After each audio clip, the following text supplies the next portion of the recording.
Hello छात्रों, स्वागत है आपका अपने यूट्यूब चैनल टुडे से स्टडी क्लासेस में। तो छात्रों, आज हम एड ग्रेड अभ्यास पुस्तिका विज्ञान कक्षा 7। जी हाँ छात्रों, आज हम कक्षा 7 विषय विज्ञान की एड ग्रेड अभ्यास पुस्तिका का पहला पाठ करेंगे। तो चलिए छात्रों, अध्याय नंबर 1 करते हैं। विषय विज्ञान का अध्याय नंबर 1, पादपों में पोषण। याद दिया है छात्रों, इस अध्याय में लर्निंग आउटकम 701, 702, 706 समाहित है। जो हमने पिछली साल लर्निंग आउटकम बुक्स भरी थी, उसमें 701, 702, 706 वाले अध्याय इसमें शामिल हैं। तो उन्हीं अध्यायों के आधार पर यह पाठ करना है हमें। तो चलिए करते हैं। सबसे पहले यहाँ पर जोड़ियाँ दी गई हैं। सूर्य से, सूर्य को किससे मिलाएंगे हम? सूर्य के प्रकाश से। तो इसको यहाँ पर सूर्य के प्रकाश से मिला देंगे। ठीक है। दूसरा है जड़ों से, जड़ों से क्या बनेगा? पानी एवं पोषक तत्व। ठीक है। तीसरा है पत्तियों से, पत्तियों से किसको मिलाएंगे? क्लोरोफिल को।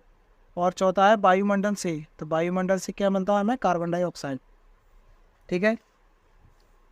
अगला है रिक्त स्थान की पूर्ति दिए गए विकल्पों से चुनकर कीजिए। इसमें पहला है भोजन के घटक कार्बोहाइड्रेट, वसा, प्रोटीन, विटामिन और क्या है? खनिज लवण है। ठीक है। दूसरा है पादप जल, क्लोरोफिल, कार्बन डाइऑक्साइड एवं सूर्य प्रकाश की सहायता से अपना भोजन स्वयं बनाते हैं। तीसरा है पादपों में हरे रंग का वर्णन यानी क्लोरोफिल पाया जाता है, जो प्रकाश संश्लेषण में सहायता करता है। चौथा है घटपर्ण कीटभक्षी पौधा। ठीक है। यहाँ पर क्या आएगा? कीटभक्षी पौधा। पांचवा है सहजीवी अपना आवास एवं पोषक तत्व एक दूसरे के साथ बांटते हैं। यहाँ पर पोषक आएगा। अगला प्रश्न करते हैं। निम्नलिखित विकल्पों में से सही विकल्प चुनकर लिखो।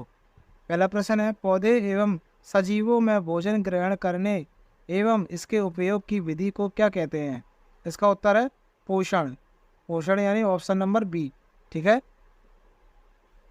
दूसरा है पत्तियों की सतह पर पाए जाने वाले सूक्ष्म छिद्र जो गैसों का आदान प्रदान करते हैं कहलाते हैं।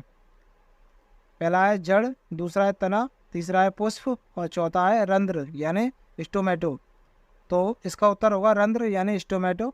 तीसरा प्रश्न है ऐसी प्रणाली जिसमें जीव किसी मृत एवं विघटित पदार्थों से पोषक तत्व प्राप्त करते हैं, उस पोषक विधि को क्या कहते हैं? इसका उत्तर है मृतजीवी पोषक यानी ऑप्शन नंबर बी। ठीक है। और यहाँ पर ये ऑप्शन नंबर डी था। प्रश्न नंबर 4, पादपों को प्रोटीन निर्माण के लिए किस तत्व की अधिक आवश्यकता होती है? इसका उत्तर है nitrogen. Option number B, nitrogen. ठीक है। पांचवा प्रश्न है रेगिस्तान में पाए जाने वाला ऐसा पौधा जिसकी छाल दवा के काम आती है और उसकी लकड़ी में कीड़ा नहीं लगता, इस पेड़ की फलियों की सब्जी बनाई जाती है। इसका उत्तर है खेजड़ी यानी ऑप्शन नंबर बी। ठीक है। प्रश्न नंबर 6, ऐसा पौधा जिसकी पत्तियां घड़े के आकार में बदल जाती हैं तथा छोटे छोटे कीड़े मकोड़े का शिकार करता है। इसका उत्तर है नेपेंथस यानी घटपर्णी। ठीक है। Option number D. अगला प्रश्न करते हैं। प्रश्न नंबर 7, मैं एक पाइप जैसी संरचना हूँ और विशेष कोशिकाओं से बनी हूँ। मेरा मुख्य कार्य पादपों में मृदा से जल और पोषक तत्वों का परिवहन करता है। बताओ मैं कौन हूँ? तो छात्रों इसका उत्तर है मूल रोम यानी ऑप्शन नंबर डी। ठीक है। प्रश्न नंबर 8 है वे पेड़ पौधे जो अपना भोजन स्वयं बनाते हैं उनमें क्लोरोफिल पाया जाता है, निम्नलिखित में से क्लोरोफिल युक्त पौधा है? इसका उत्तर है शैवाल यानी ऑप्शन नंबर बी। ठीक है। छात्रों अब हम करते हैं अति लघु उत्तरीय प्रश्न। प्रश्न नंबर 1, पोषण किसे कहते हैं?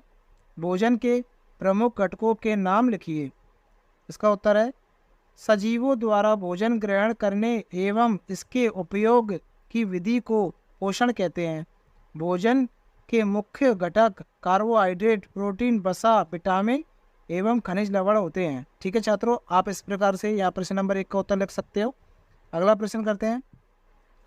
प्रश्न नंबर 2, पौधे के किस भाग को पौधे की खाद यानी फैक्ट्रियां कहा जाता है एवं क्यों?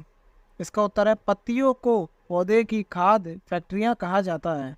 ठीक है, अगला प्रश्न करते हैं। प्रश्न नंबर 3, मरुस्थलीय पादपों में पत्तियां शल्क और शूल रूप में परिवर्तित हो जाती हैं क्यों? इसका उत्तर है मरुस्थलीय पादपों में बाष्पोत्सर्जन द्वारा जल क्षय को कम करने के लिए पत्तियां शल्क अथवा शूल रूपी हो जाती हैं। ठीक है, प्रश्न नंबर 4 है, क्या हरी पत्तियों के अतिरिक्त अन्य वर्ण यानी रंग की पत्तियां भी प्रकाश संश्लेषण की क्रिया करती हैं? इसका उत्तर हरी पत्तियों के अतिरिक्त अन्य वर्ण की पत्तियों में भी क्लोरोफिल होता है, इन पत्तियों में भी प्रकाश संश्लेषण होता है। ठीक है छात्रों, तो प्रश्न नंबर 4 का उत्तर आप इस प्रकार से लिख सकते हो। अगला प्रश्न करते हैं। प्रश्न नंबर 5, जड़ द्वारा अवशोषित जल एवं खनिज पत्ती तक किस प्रकार पहुँचते हैं? इसका उत्तर है जल एवं खनिज वाहिकाओं द्वारा पत्तियों तक पहुँचते हैं। ठीक है, लघु उत्तरीय प्रश्न, प्रश्न क्रमांक 6, स्वपोषी तथा विषमपोषी को परिभाषित कर उदाहरण दीजिए। स्वपोषी क्या होते हैं? पोषण की वह विधि जिसमें जीव अपना भोजन स्वयं संश्लेषित करते हैं स्वपोषण कहलाती है। ऐसे पादपों को स्वपोषी कहते हैं। यहाँ पर ये स्वपोषी होगा छात्रों। ठीक है, स्वपोषी कहते हैं। विषमपोषी, ऐसे जीव जंतु पादपों द्वारा संश्लेषित भोजन को ग्रहण करते हैं उन्हें विषमपोषी कहते हैं। प्रश्न नंबर 7, पादपों में सहजीवी संबंध को उदाहरण सहित समझाइए।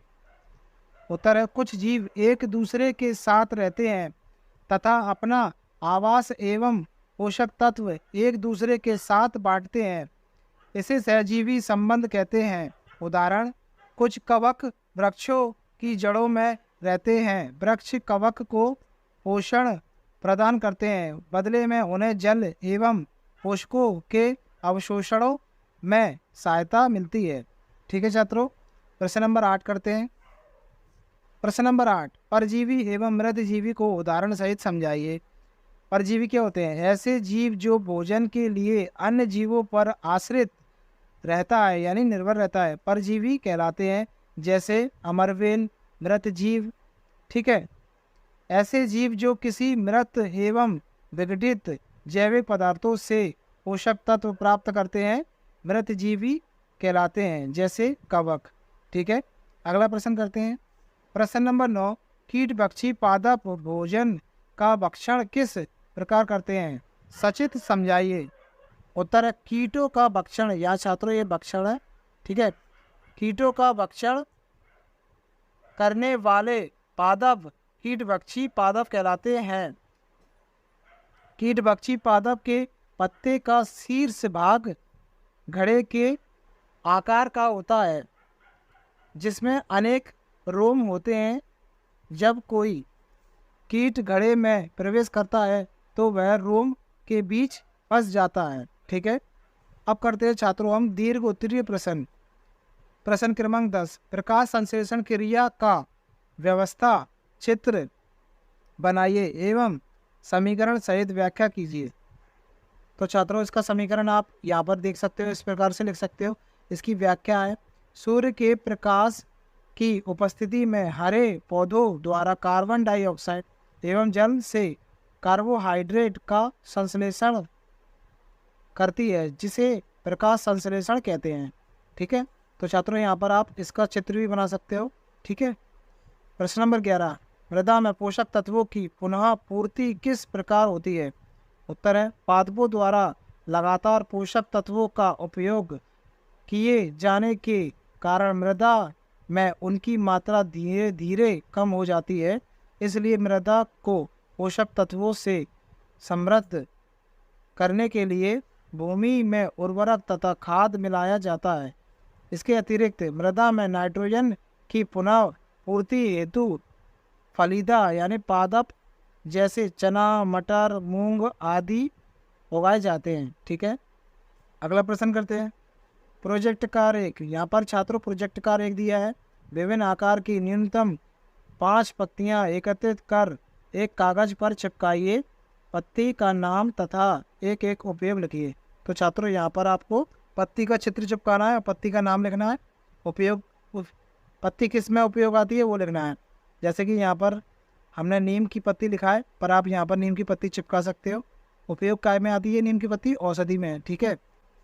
प्रोजेक्ट कार्य दूसरा क्या है?